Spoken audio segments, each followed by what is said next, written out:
Lobos, nova aposta da Apple para o seu streaming, é um filme, digamos, honesto, o que é bom e também é ruim. Calma que eu já comento sobre tudo isso, mas antes, fazer aqui duas recomendações para você que gosta de estudar cinema.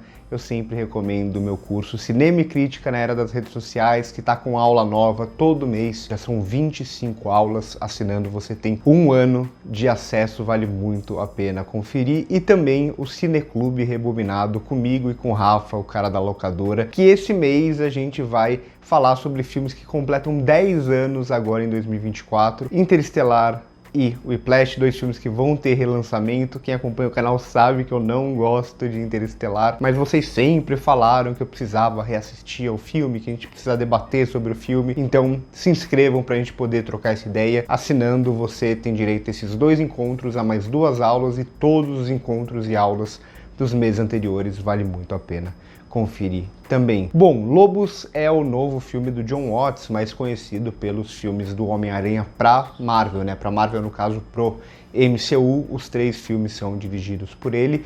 E Lobos é um filme que se vende aqui muito mais do que o nome do Jon Watts, pelo George Clooney e pelo Brad Pitt, e que passou em festivais agora nesse segundo semestre, estreou em Veneza, passou também no Festival de Toronto, por mais que seja um filme que não tenha tanta essa cara de festival, ele passou mais ali fora de competição, mais pra Apple começar a ter esse filme sendo comentado, mas não é um filme que vai ter aposta da Apple pra disputa de prêmios e coisas do tipo, longe disso. E aqui eu disse que é um filme bastante honesto, o que é bom em algum sentido. Então o filme ele sabe até onde ele pode ir, ele sabe das limitações dele e ele acaba centrando tudo isso em um espaço muito menor de tempo, em uma dinâmica muito mais restrita e tudo mais, mas ao mesmo tempo é um filme que aceita muito das suas limitações também, né? Ele tem as suas referências e ele basicamente não consegue fazer tanta coisa com ela. É um filme que acaba se repetindo muito nessa dinâmica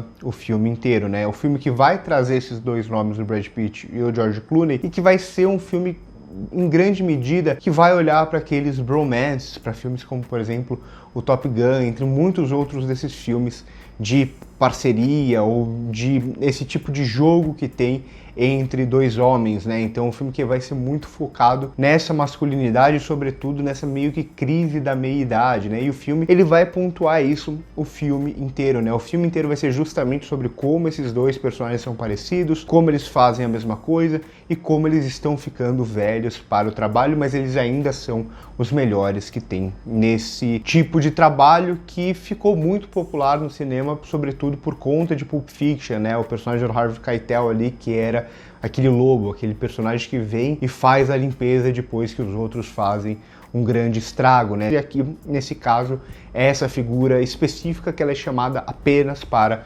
apagar esses rastros, por mais que isso seja só meio que o ponto inicial de alguma forma do filme, por mais que eles estejam tentando apagar os rastros o tempo inteiro, na verdade eles estão abrindo muito mais esses rastros e contando muito mais com a sorte em algum sentido. Então essa coisa que foge bastante de controle. Ao mesmo tempo que tem uma dinâmica muito desses diretores que gostam de trabalhar no cinema de crime com a cidade. O exemplo mais claro talvez seja o Michael Mann, por mais que aqui não tenha tanto desse trabalho visual, dessa cidade mesmo, tomando conta dos personagens como Michael Mann faz, mas ainda assim é um filme que se passa à noite em Nova York, que pontua muito que é Nova York ali o tempo inteiro e que conta muito com essa ideia de que eles precisam resolver isso rapidamente. Então eu acho que temporalmente o filme ele funciona muito bem, né? Ele funciona muito bem nessa lógica de que tudo se passa em um espaço restrito de tempo e a cada erro que eles vão cometer, isso vai se tornar mais complicado para eles, né? Eles não podem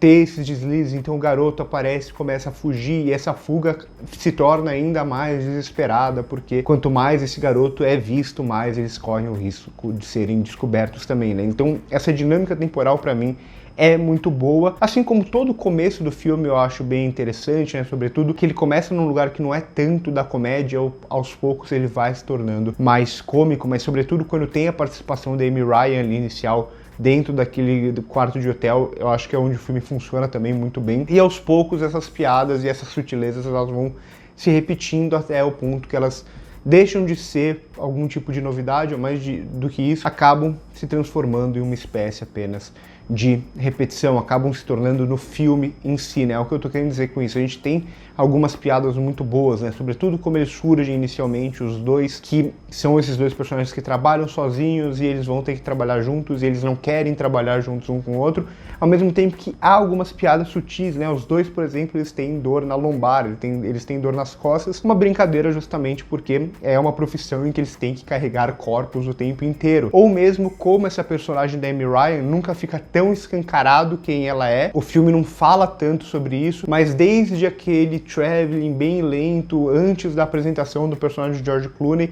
quando ela tá ligando, e ela já apareceu no filme, ela tá ligando pra ele vir corrigir ali o que aconteceu no quarto de hotel, a gente vê ela, por exemplo, na televisão, a gente entende que ela é uma política, depois, posteriormente, a gente vê ela em outros lugares da cidade, né, banners e coisas do tipo, pra mostrar que essa personagem, ela lida com a questão da violência ao mesmo tempo que ela tá contratando um lobo para limpar a barra dela, mas que ela não seja tão culpada.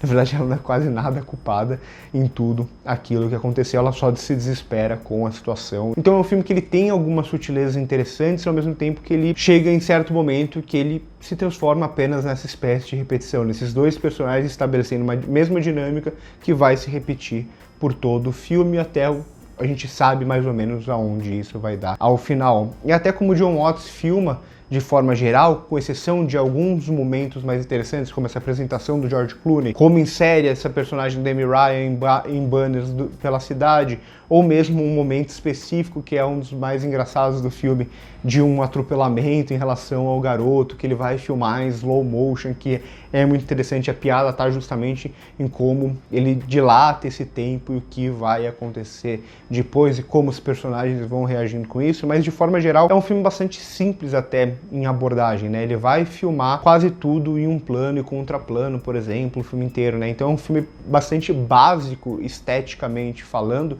apesar de muitas luzes neon nessa noite, coisas do tipo, que chamam mais atenção, mas como ele vai decupar essa cena, né? Como ele vai escolher os planos de cada uma dessas cenas, é bastante básico. Então é um filme, como eu disse desde o começo, é um filme que ele é honesto em algum sentido, ele é básico em algum sentido, ele é até genérico em algum sentido, em como trata com o gênero e como ele nem chega perto de conseguir trazer tão bem as dinâmicas das referências que ele vai ter no filme, né? Como eu disse, o Michael Mann, como esse tipo de filme de bromance, né? De dois homens se confrontando e virando amigos de alguma forma, mas ainda assim também ele é bem esse filme que funciona dentro da lógica dele para uma adição de streaming, né? A Apple tinha apostado bastante em colocar filmes no cinema, esses filmes com nomes maiores e tal, e parece que agora eles voltam um pouco atrás, principalmente depois do fracasso que foi o Como Vender a Lua, que era um filme também com muita cara de streaming, que eu não entendi muito o lançamento no cinema. Aqui em Lobos eu acho que já faz muito mais sentido esse filme ir diretamente para o streaming e não... Ele tem uma rodagem de uma semana só lá nos Estados Unidos, teve uma rodagem de uma semana nos cinemas, mas é bem a cara do filme que é uma adição de streaming. Então você traz grandes nomes, mas você traz uma dinâmica restrita em um filme que é curto e é bastante simples, que é a cara desse filme para você assistir em casa num final de semana. Eu achei um filme assim, razoável, eu acho que ele funciona melhor inicialmente, ele vai se perdendo bastante, mas por mais que o destaque vá muito pro George Clooney e pro Brad Pitt, que eu mais gosto no filme mesmo é o garoto, que pra mim é quem consegue dominar justamente a graça, principalmente quando a gente não conhece ainda esse personagem, mas quando a gente conhece ele também, ele vai quebrando bastante das nossas expectativas. Então, num filme que é muito claro e muito repetitivo em todas as suas dinâmicas, esse personagem ele é, parece que o único refresco que a gente vai tendo durante toda essa narrativa.